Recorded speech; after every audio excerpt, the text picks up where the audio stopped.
Okay, I am talking with Scott Gaeta from Cryptozoic Entertainment. Hi there.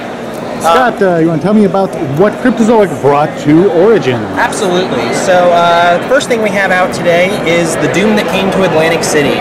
So this is the game from Lee Moyer and Keith Baker. You might have heard about it. It was a Kickstarter that didn't go so well. Yes. And we jumped in and decided to help them out. And the game is finally out. It's doing really, really well. We couldn't be happier with it. And the first print run is very close to selling out. So, really? Yep. Nice. So it's great. People have been stopping by and checking it out. The miniatures by Paul Komoda are absolutely amazing. They really are. Yeah, they're fantastic. Nice. So Doom's in the works. Next up over here we have Adventure Time Card Wars. So this is based on the hit Cartoon Network show. Card Wars was actually a trading card game that appeared in the show, and they played it in the show, and when we contacted Cartoon Network and said that we'd like to actually make a real game out of it. So the Jake and Finn deck and the BMO and Lady Rainicorn deck are the first decks. You just buy those straight up out of the box, good for 2 players, and you can start playing. Those are out right now. They've been doing extremely well. We're actually into our 2nd and 3rd printings already. So couldn't be better. Nice. It's a lot of fun, and then we have a lot more releases coming out later in the year for this. Oh, really? Yep. Oh, cool. Yeah. The next game that we're showing off, so this one's not out yet. This doesn't come out until late in the summer. A new Walking Dead game. A new Walking Dead dice game. So this is coming out around September, August, September. It'll be out in time just for the new season. This is a light strategy game, dice-based, really simple and easy to pick up. Again, something that any fan of the show should be able to have a good time with and jump into right away. And it's competitive. Right, and it's competitive. Really? As opposed to our It's not a co-op? No, it's not a co-op. Our last one was co-op. So this one's competitive. Go head-to-head, see who can be the last man standing. There we go. Had to get a shot of Daryl for the ladies. Yeah, exactly. So this game, Gravwell, this game we discovered a couple years ago. We were at Gen Con.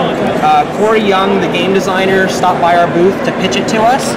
And we fell in love with it instantly. This game is really elegant. It's an abstract strategy game. The object of the game is to escape the black hole and be the first to the warp gate. You use all these cards that represent different elements, and the element cards control your ship, and basically, depending on which element you play, some elements pull you to the next closest mass. Some elements push you away from it. Some elements take all the mass on the board and move it towards you. It's really a cool, fun game. This just won the Mensa Select Award for 2014, so we're really proud of that. Nice. This has been one of our big hits this year. We really have high hopes for this game. It's doing great so far. I've heard a lot of good things about Gravwell. Yep. Yeah, we're really pleased with that. Assassin's Creed, this one's been out for a little while, so based on the hugely popular video game, basically in Assassin's Creed, just like in the game, you take on the role of the Templars, and you're vying for control of Constantinople. It's a head-to-head competitive game, 2 to 4 players, lots of fun, and if you're familiar with Assassin's Creed, it's going to make a lot of sense. Yes. So, all right. So this one, Archer, we're demoing this weekend. Archer is a new game that we have coming out in just a few weeks. This is a party game, but it's a party game in the spirit of Archer, so mature audiences, please. Basically, you compete against the other players for control of these different locations. Really, the game is, it's in the humor of the game. Lots of one-liners from the show. It's Archer through and through. Deep down to its most inappropriate. Of course, it would have to. Yeah. So this is a lot of fun. We're actually we're previewing this year at Origins, and it'll be available in hobby stores in just a few weeks. Oh, nice. Let's see over this way. Nice, you got crowded tables over here. So over here, this is John Kabalik's Rofl, and John Kabalik himself is demoing the game right now. I'm playing it with people. So Rofl is a party game, kind of based in the world of texting. So you're competing against all the other players to try to communicate a message in the smallest number of characters. This one is nominated for an Origins Award. So we're keeping our fingers crossed. We hope to win on Saturday night. But this is a lot of fun, and we have another game that we're working on with John as well that's coming out later in the year.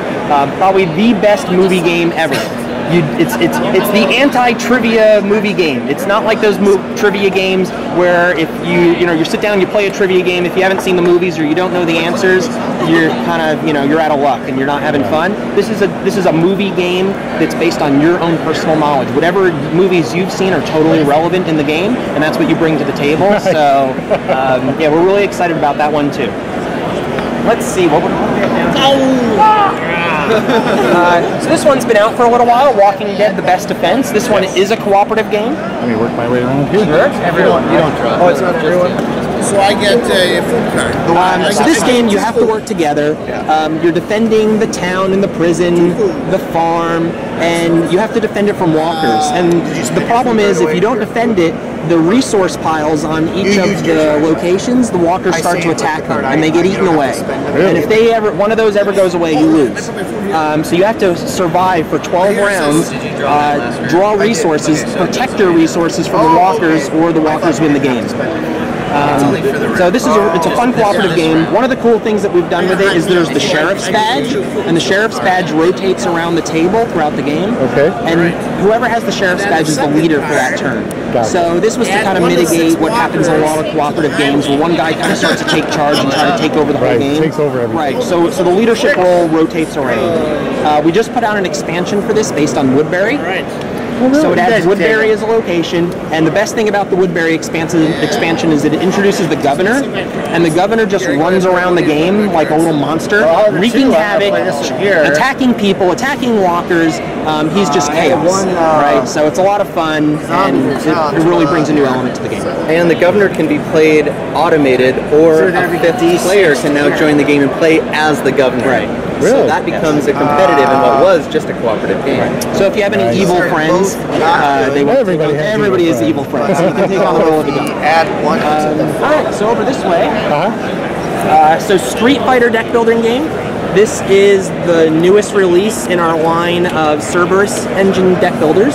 So this is fully compatible with our DC Comics line. Oh, really? Yep. So you can mix them and play DC guys versus Street Fighter guys. So this one just came out. It adds new elements to the game, new mechanics that we haven't introduced previously. There's a little bit more head-to-head and attacking throughout the game. So unlike DC, where you're building your team and your team is interacting and basically trying to take down supervillains, this game adds a little bit more confrontation between the players themselves in Street Fighter fashion. So it's not as touchy-feely as DC. And last but not least over here, we are demoing our DC Comics deck building games. We're also going to be demoing the brand new release, Crisis. And Crisis is an expansion pack for DC that adds new heroes, Crisis mode supervillains, which are really hard to defeat. You're going to have to work together as a team, and a deck of Crisis cards that now you can play into your existing games, and it has a cooperative element to the deck builder. Now you have to work together as a team to try to overcome the crisis. Oh, nice. So that makes thematic sense. Yep. So it's really cool. This is the expansion, right? Yeah, that's this one, Heroes Unite. This just came out a couple of months ago. We already had run out of the first printing, and the second printing just came out. Nice. So, actually, here's the last one. And here. So this is the Hobbit deck builder. So the Hobbit deck building game is not out yet. It's about a month away. So we're previewing it here at Origins. And this plays a little bit different than our previous Lord of the Rings deck builders. But throughout the game, it's similar. You need to build your party. You start off with a hero. As you're building your party and you're attacking bad guys, the bad guys drop loot. And as the bad guys drop loot, you'll be able to find artifacts like glam drain and different items that you've seen in the game, and then you can add those to your deck. So instead of just defeating the boss and the boss goes away, the boss, like the trolls for instance, you have to defeat the trolls multiple times because there was multiple trolls, and as you're defeating the trolls, they're dropping loot, and then that's adding to your deck and increasing the strength in your party. So this one comes out in about a month, and we're really excited about this one too. It's a lot of fun. Wow, you know, Cryptozoic is really ramping it up with the games coming out. Yeah, we stay busy. All right, well, Scott, thank you very much for talking. Oh, you're welcome. Anytime.